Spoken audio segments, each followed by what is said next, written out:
Supreme court ने एक और डेडलाइन दे दी।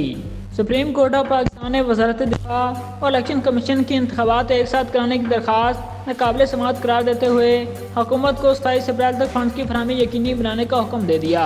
चीफ जस्टिस उमरता बदयाल की सरबराही में सुप्रीम कोर्ट के 3 रुकनी बेंच ने वजारत दिफा की मकबर में एक ही रोज़ इंतखाबात कराने से मुतल्लिक दरख्वास्त पर समाअत की।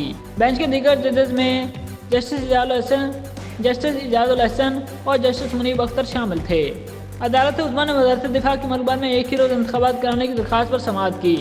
तहरीरी हुक्मनामे में कहा है कि बादियो नज़र में दरख्वास्त गुजार के उठाए गए नुकात गौर तलब हैं।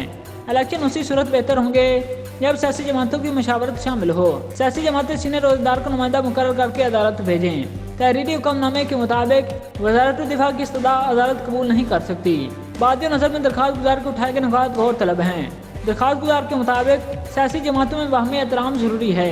मौजूदा केस में इलेक्शन कमीशन वज़ारत दिफा के तहफ़्फ़ुज़ात मकबूल नज़र नहीं आते। हुक्मनामे के मुताबिक सियासी जमातों के दरमियान मुज़ाकरात एक अच्छी तजवीज़ है। सियासी जमातों का इलेक्शन की तारीख पर मुतफ़िक़ होना काबिल सताइश अमल होगा। मुल्क भर में एक साथ इंतखाबात कराने का तजर्बा अलग अलग कराने से बेहतर रहा है। तहरीरी हुक्मनामे के मुताबिक 14 मई को इंतखाबात के अदालती हुक्म पर अमल में मज़ाहमत का सामना है।